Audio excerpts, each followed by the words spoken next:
Well, Star Trek is in a bad state, it seems. Star Trek Starfleet Academy, the premiere, was released for free on YouTube, only in certain markets by the looks of things. Can't watch it here in the UK. But it was offered for free, and basically no one watched it, and no one is watching it still. So, very funny, but also quite sad. It's quite sad to see the state of these once great franchises just mired in trash and dirt and just falling apart by knob jockeys working on them. Brilliant. Brilliant. I mean, this is genuinely terrible viewership numbers. Like actually really, really bad. Not even 50,000 people watched it. And have since watched it. So, tragically low. For a franchise which, you know, would have had viewership of the millions. Now they're struggling to get 100,000. So, it's not particularly great. Especially when it's for free. Now, again, it is different because it's not available everywhere for free. I don't think it matters that much, though. America, it should still be able to get 100,000 views, right? Like, this had millions of fans. What the hell's going on? So let's take a look. This is so bad. So the early performance of Star Trek Starfleet Academy is really terrible. And bearing in mind, they've already greenlit a second season of this. So, wow. So the show's free YouTube premiere delivered alarmingly weak engagement numbers that undercut the platform's entire conversion strategy and marked the show as a flop from the get-go. Well done. And again, remember, they've already greenlit a second season. So Star Trek Starfleet Academy premiere flop is already difficult to ignore. Paramount made the unusual decision to launch the series premiere for free on YouTube. Typically a move designed to entice casual viewers and convert them into paid subscribers. But if the goal was to build momentum, the results so far suggest the opposite. And that is exactly what's happened, right? When it was live, I had a peak a peak concurrent viewership of 1,300 people. Jesus Christ, that is bad.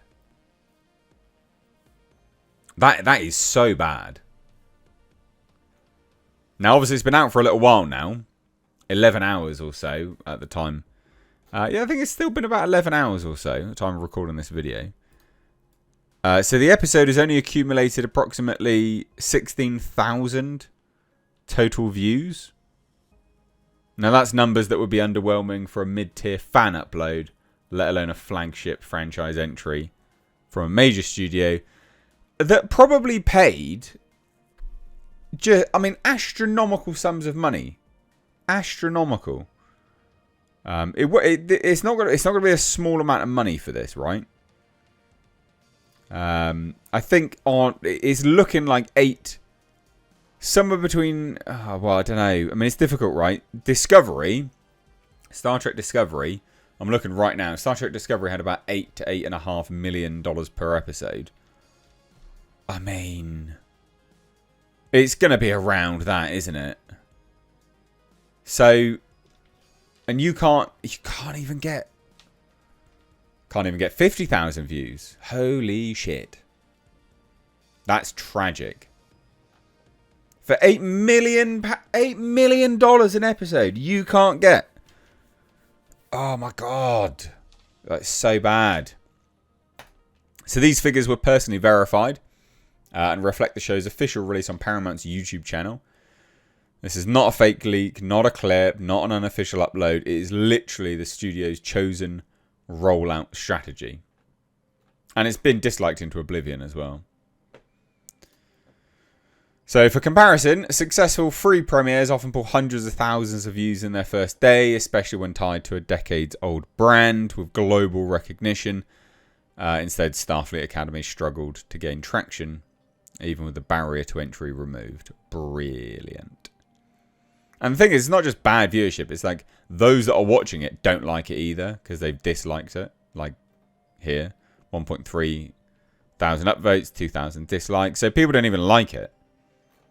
So those that have watched it, those that have chosen to watch it, have gone, yeah, this is crap. This is poo. That's so bad. It's just dead. But I mean, it's not a surprise. Right? It's not a surprise that this died. You know, this. What is this show even about? It's about children, basically. It's some like weird teen drama thing. Which the whole show itself is obviously designed to get new people interested in Star Trek, but I don't think they're going to do it, mate. Something tells me people aren't that bothered about this. You know? And so, as they say this, Paramount's YouTube-first strategy relies on a simple assumption. If viewers sample the premiere and enjoy it, they'll subscribe to Paramount Plus. Which, fair? Not when they don't enjoy it, though. And that's the thing, right? People just don't even want it. They don't watch it for free. They're not going to pay for it. They've gone, this is garbage. No thanks. Yeah, there was no excitement for it being premiered. And then they've not bothered to watch it either after the fact. And then the like to dislike ratios. People are like, yeah, this is terrible. No, thank you. 8 million. That's on the low end. 8 million an episode. Holy shit. Wow. Like, actually tragic as well. Thing is, right, like, I'm not a Trek head, right? I really enjoyed The Next Generation. I really enjoyed it. Very, very fond memories. And I even watched some Voyager back in the day. And yeah, even a bit of Deep Space Nine. But I wasn't massively enamoured with that. Even though some people love it. Blah, blah, blah, blah, blah. But I always used to enjoy this stuff. Never considered myself a massive fan. But I enjoyed it. It has been so bad. So bad. The last, what, decade? Probably. God.